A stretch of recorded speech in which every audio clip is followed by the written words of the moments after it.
Cuma 2 orang. Ternyata nggak mau sholat subuh, nguyuh tok.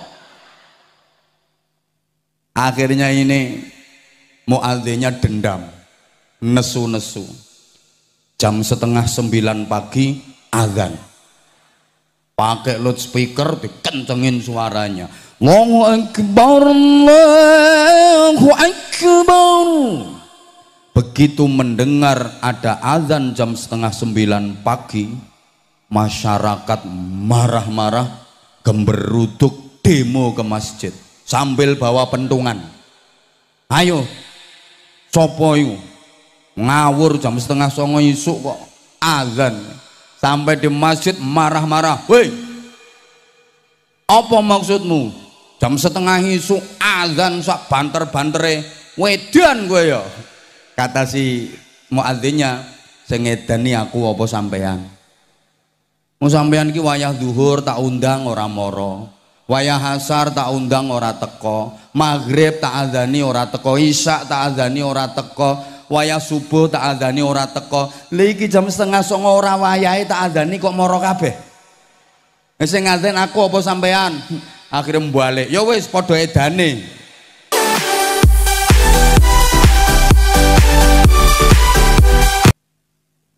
Assalamualaikum warahmatullahi wabarakatuh.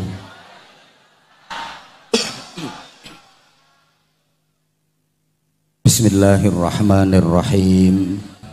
Hadirin hadirat, mustami'in mustami'at, seluruh jamaah yang saya cintai, yang saya hormati rahimakumullah. Saya terharu, bahagia sekaligus bangga menyaksikan semangat dan antusias masyarakat Sambong dalam menghadiri acara malam hari ini. Sampai tempat yang disiapkan panitia gak cukup, padahal duduknya sudah dempet-dempetan. Saya jadi berhusnudzon kalau menghadiri acara yang gak wajib saja begini semangat, apalagi masyarakat Sambong dalam menghadiri acara yang wajib pasti lebih semangat, betul? Yang gak wajib seperti ini aja luar biasa semangatnya, apalagi menghadiri acara yang wajib seperti sholat subuh berjamaah. Insya Allah masjid-masjid di sekitar Sambong kalau sholat subuh jamaahnya sampai melebar ke jalan-jalan raya, betul? Saking melebarnya sampai gak ono sing nang jero. Jangan sampai terjadi seperti kasus yang sering saya ceritakan, ada muadzin, tukang azan marah-marah, nesu-nesu, gara-garanya pas waktu zuhur diadzani nggak ada yang datang ke masjid. Nanti waktu asar diadzani nggak ada yang datang ke masjid. Maghrib diadzani nggak ada yang datang jamaah ke masjid. Isya juga begitu, diadzani kenceng banget, nggak ada yang datang ke masjid. Subuh lebih-lebih udah diadzani kenceng, ditambah pujian, maunya sih sambil nunggu orang yang datang. Allahumma sholli ala sayyidina Muhammad wa ashghilil zalimin bil zalimin. Hampir 100 kali nggak ada yang datang. Tiba-tiba dia dengar dari kamar mandi sebelah masjid itu ada geracak-geracak, seneng, alhamdulillah dapat penumpang. Cuma 2 orang. Ternyata nggak mau sholat subuh, nguyuh tok. Akhirnya ini muadzinnya dendam, nesu-nesu. Jam 8:30 pagi azan. Pakai loudspeaker dikencengin suaranya. Allahu Akbar, Allahu Akbar. Begitu mendengar ada azan jam 8:30 pagi, masyarakat marah-marah, gemberuduk demo ke masjid sambil bawa pentungan. Ayo, sopo iku ngawur jam 8:30 isuk kok azan. Sampai di masjid marah-marah. Woi, apa maksudmu? Jam 8:30 isuk azan sak banter-bantere, wedan gue ya. Kata si muadzinnya, sing ngedani aku apa sampean? Mau sampean ki wayah zuhur tak undang ora moro, wayah asar tak undang ora teko, maghrib tak azani ora teko, isya tak azani ora teko, wayah subuh tak azani ora teko. Lha iki jam 8:30 ora wayahe tak azani kok moro kabeh. Sing ngadzan aku apa sampean? Akhirnya balik. Ya wis padha edane. Allahumma sholli ala Muhammad. Ibu bapak para jamaah, hormat peringatan Maulid Nabi Agung Muhammad sallallahu alaihi wasallam dirangkai dengan khatmil Quran. Pertama, mengingatkan kepada kita bahwa Nabi karo kiai kuwi ora padha. Ya wis suwe kalau Kanjeng Nabi dihormat diperingati hari lahirnya, kalau kiai ulama dihormat diperingati hari kematiannya. Bedanya apa? Pertama, Nabi itu ikhlas, hidupnya ikhlas, seluruh aktivitas kehidupnya didasari dengan keikhlasan. Dalam memperjuangkan agama Allah, ikhlas, benar-benar lillahi ta'ala, bukan karena apa-apa, bukan karena siapa-siapa, tanpa pamrih. Iku Nabi berjuang benar-benar ikhlas. Lah nek kiai ceramah sik nganggo nyuguhi ngombe, isek nyiapi konsumsi, isek maringi. Tamanku lek orang ngerti karepku aja ndisiki. Maringi tempat transit, maringi sembuh sakarepmu. Kalau Kanjeng Nabi mulai lahir sampai wafat baik, sedikit pun nggak ada celah, nggak ada kekurangan, apalagi cacat. Kanjeng Nabi itu wulida hasanan wa nasya'a hasanan wa syaba hasanan wa tuwuffiya hasanan. Itu kok manggut-manggut ngerti artinya? Kanjeng Nabi niku dilahirkan dalam keadaan sae. Ayo melu nyaut sae ben gak sida udan. Kanjeng Nabi niku dilahirkan dalam keadaan tumbuh menjadi anak-anak, dalam keadaan tumbuh remaja menjadi remaja engkang tumbuh dewasa, dewasa engkang sampai klimak kesaenanipun Kanjeng Nabi.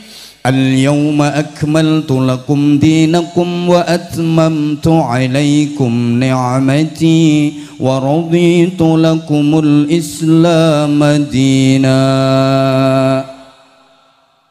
Rasulullah diwafatkan dalam keadaan sae.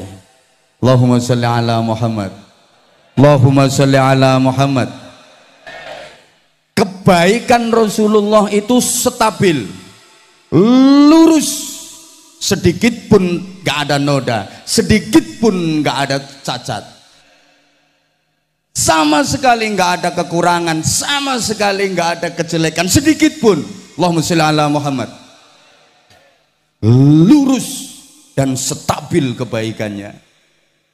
Lah nek kiai Ngapunten nggih kiai-kiai nggih.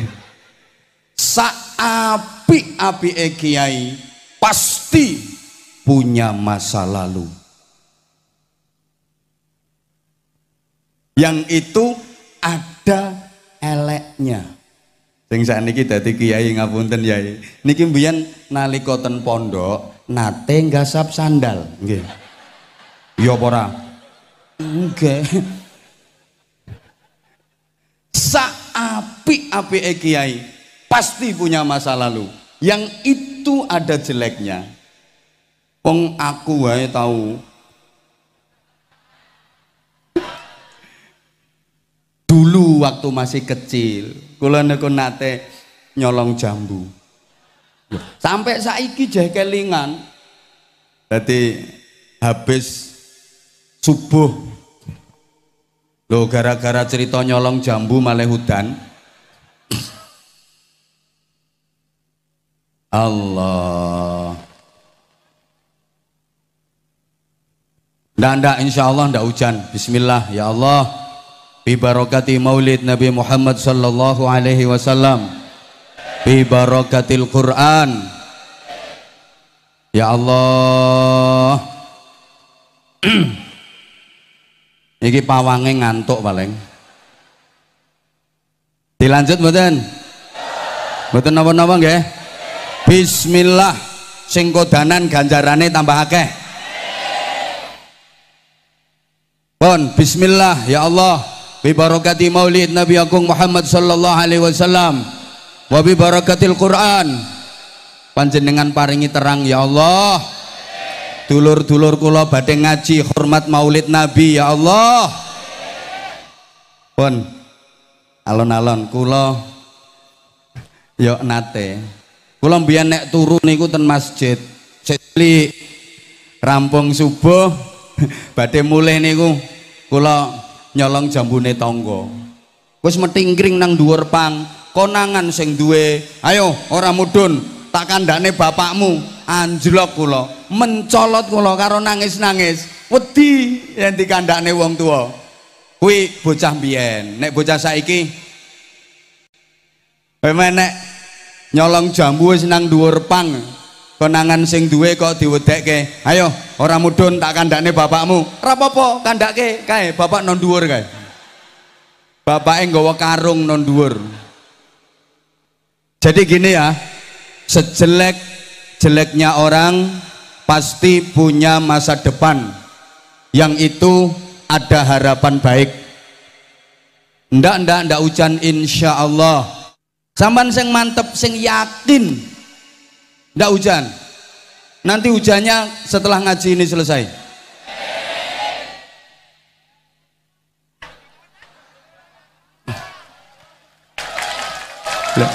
Ojo tepuk tangan kok malaikate gak sido nahan iki kok. Malaikate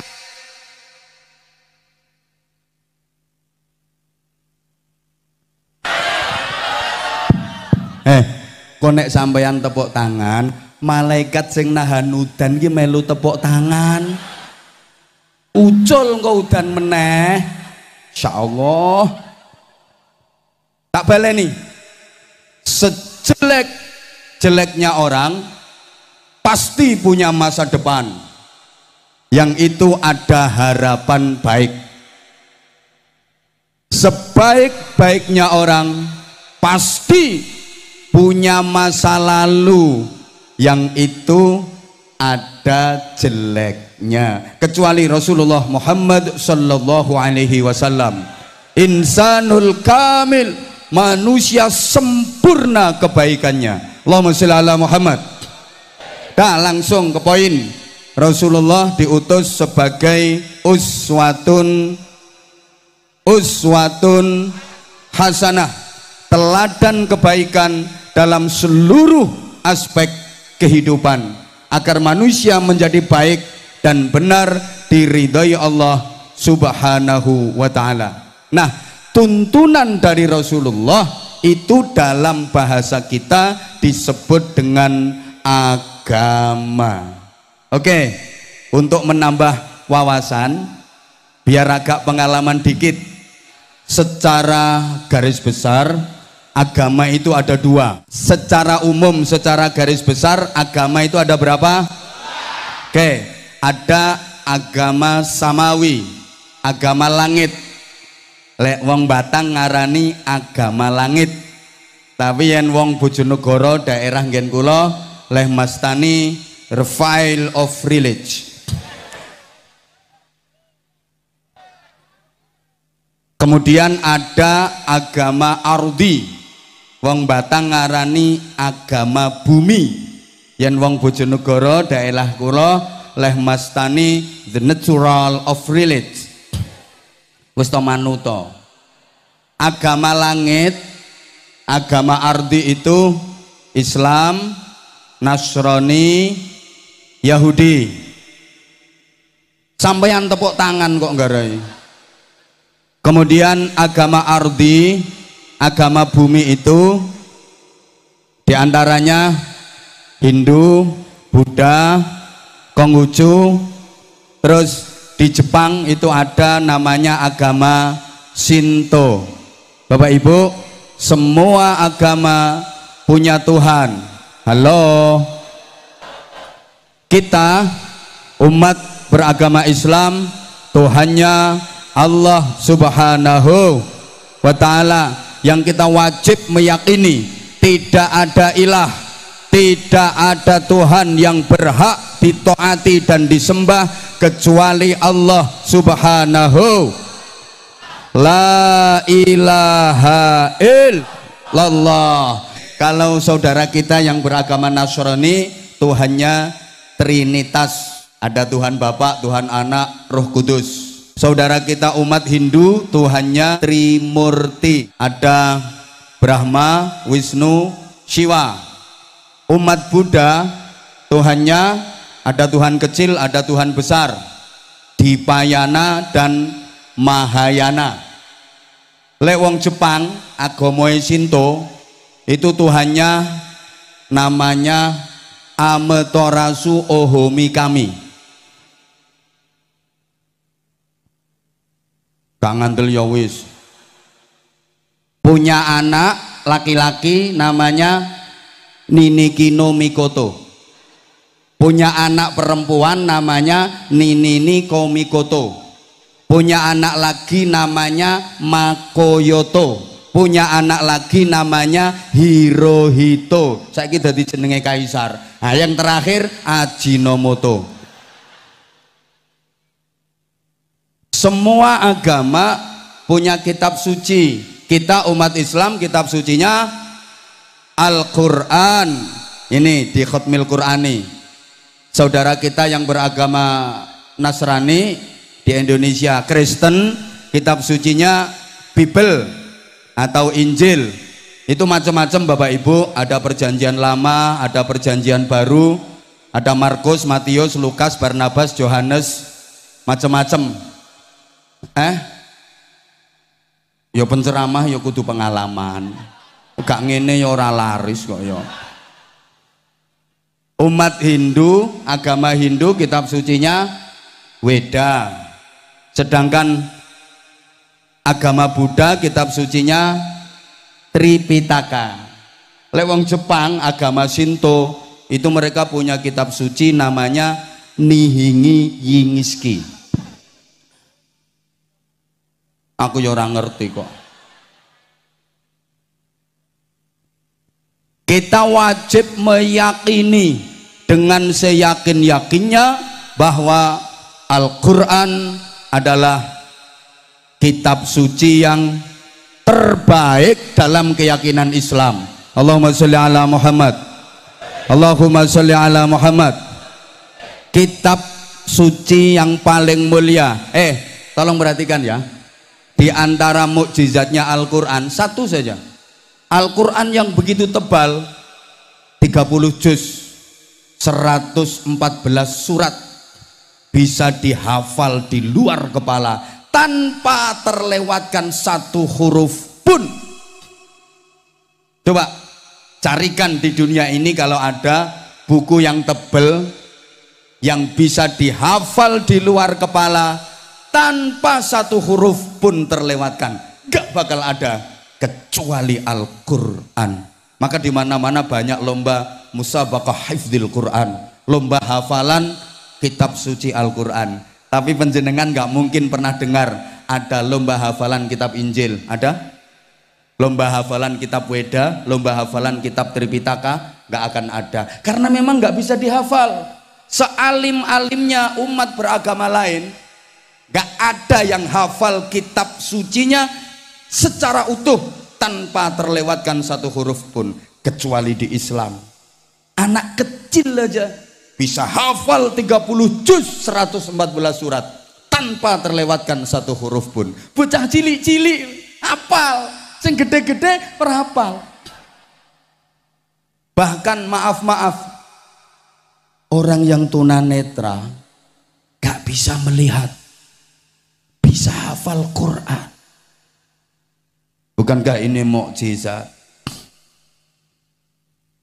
Lagi ya, satu, jenengan sering gak sadar bahwa setiap huruf Al-Quran itu sesungguhnya adalah nafasnya Rasulullah Sallallahu Alaihi Wasallam.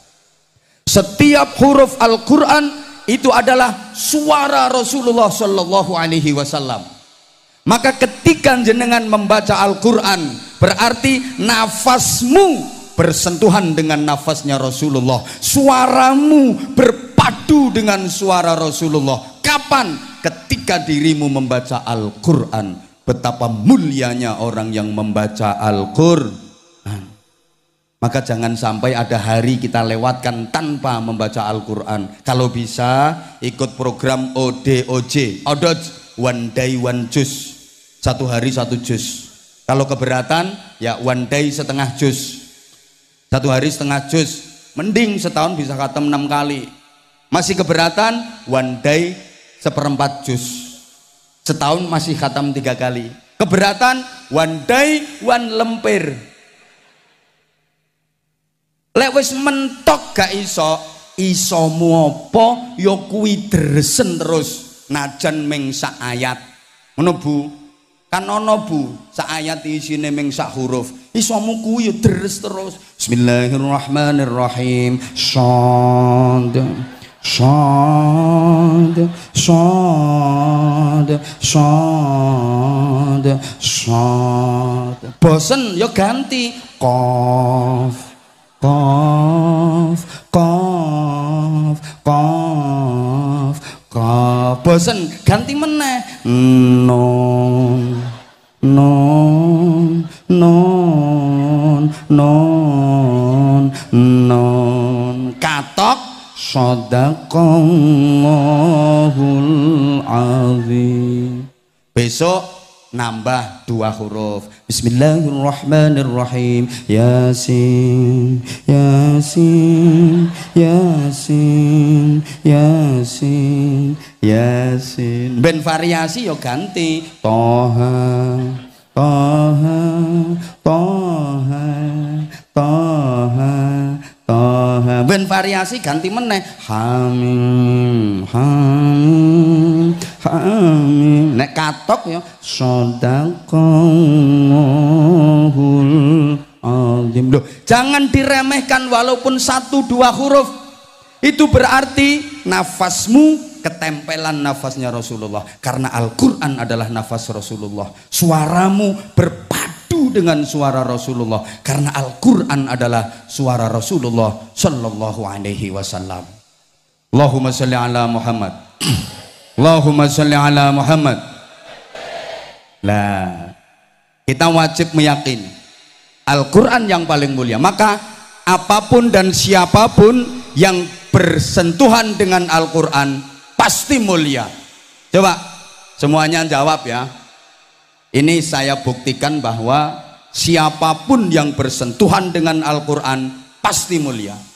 Al-Quran diturunkan oleh Allah yang maha mulia. Ayo semuanya semangat. Al-Quran diturunkan oleh Allah yang maha melalui malaikat Jibril. Malaikat Jibril adalah malaikat yang paling disampaikan kepada Rasulullah. Nabi Muhammad adalah makhluk yang paling turunnya pada bulan Ramadan. sehingga Ramadan menjadi bulan yang paling diturunkan pada satu malam, yang malam itu disebut Lailatul Qadar.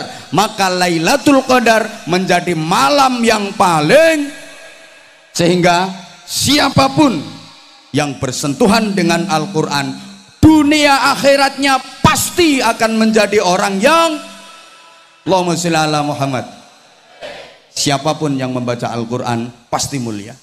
Siapapun yang memahami Al-Quran pasti mulia. Siapapun yang mengkaji Al-Quran pasti mulia. Siapapun yang mengamalkan Al-Quran pasti mulia. Allahumma sholli ala Muhammad. Man arada ayatakallama ma'allah falyaqra'il Quran. Siapa yang ingin berkomunikasi sama Allah, bercakap-cakap sama Allah, lek bahasane wong sambong omong-omongan karo Gusti Allah, mongko becik maca maca Al-Qur'an niku omong-omongan karo Gusti. Subhanallah. Kita diberi wasilah oleh Allah untuk bisa komunikasi dengan Allah melalui Al-Qur'an. Satu keistimewaannya lagi, Nabi Muhammad sallallahu alaihi wasallam bersabda, "Inna lillahi ta'ala ahlun fil ard."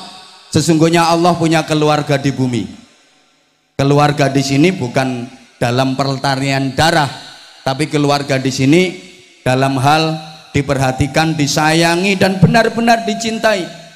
Para sahabat bertanya, "Hal lillahi ahlun ya Rasulullah?" Apakah Allah punya keluarga wahai Rasulullah? Na'am, lillahi ahlun fil ard. Ya, Allah punya keluarga di bumi. Manhum? Siapa mereka?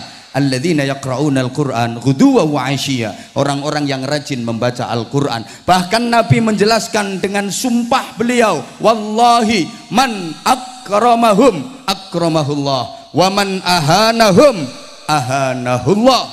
Demi Allah, siapa yang memuliakan para pembaca Al-Quran, dia akan dimuliakan oleh Allah. Dan demi Allah, siapa yang menghina, meremehkan para pembaca Al-Quran, dia juga akan dihina, diremehkan oleh Allah. Na'udzubillah min. Oke, maka jamaah sekalian, orang yang rajin membaca Al-Quran itu besok di hari kiamat ndak usah bingung-bingung cari alamat surga. Baru bangkit dari alam kubur udah dijemput sama panitia. Dituntun dijak nang swarga. Enak ana sing jemput. Kadek kula sampean kan gak begitu pengalaman daerah kono. Dijemput dijak nang swarga. Alhamdulillah. Allahumma sholli ala Muhammad. Oke, sekarang kita lanjut. Agama apapun itu bisa tegak dengan 3 dimensi. Ada dimensi ritual, ada dimensi sosial, ada dimensi intelektual. Gak ngerti yang wis pokoknya tak omong no. Pertama, dimensi ritual. Ini yang berkaitan dengan ritus-ritus religius. Lek wong sambong ngarani peribadatan. Wis ngono ae. Di Islam ada sholat, haji. Saudara kita Kristen, mereka ada misa, kebaktian. Kersane rondok pengalaman. Terus wong Hindu ya duwe arane aku ora ngerti. Mbuh semedi, mbuh tapa brata. Buddha juga ada. Yoga apa meditasi apa namanya tetap ada ritus religius peribadatan. Bahkan sing kejawen semacam Purbakayun, Darmo Gandul. Iki darmone kudu katut, nek ora katut kok dadine gandul-gandul. Itu juga ada ritus religiusnya. Nah, iki kita bangsa Indonesia sekarang ini bahkan udah masuk ekstrim ritual. Mohon maaf ya, saya katakan ekstrim ritual karena masyarakat kita opo wae dihubungke karo agama. Semua dikaitkan dengan agama. Ini yang saya maksud ekstrim ritual. Sehingga jangan heran, di Indonesia ini kalau udah menyangkut agama, sensitifnya luar biasa. Masyarakat paling mudah diadu domba, diprovokasi, didu pakai isu agama. Betul? Betul? Kita memang udah masuk ke wilayah ekstrim ritual. Opo wae di agama no. Sampai istilah-istilah itu banyak yang pakai istilah agama. Coba kalau ada pakai niqab, kerudung yang panjang lebar, itu disebut syar'i. Pakaian syar'i. Sampai bank saiki ono bank syariah. Rumah makan syariah. Suwe-suwe ono tempat prostitusi syariah. Hotel syariah. Lho gitu. Diistilahkan ke agama. Ibu, di Kediri itu ada tahu namanya tahu takwa. Tahu takwa. Wong Batang lek kepengen niru ora apa-apa, tempe iman. Onde-onde sabar. Getuk ikhlas. Cendol dawet naudzubillah min dalik.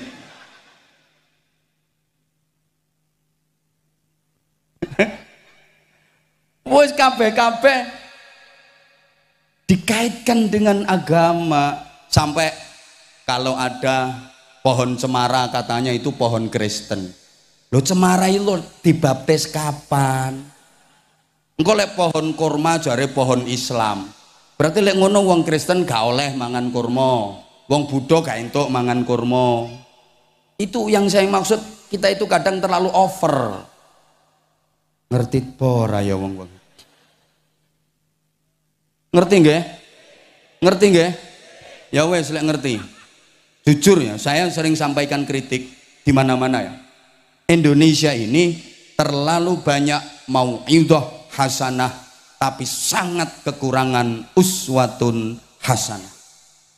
Wakeh wong sing pinter pidato tapi ora pinter dadi contoh.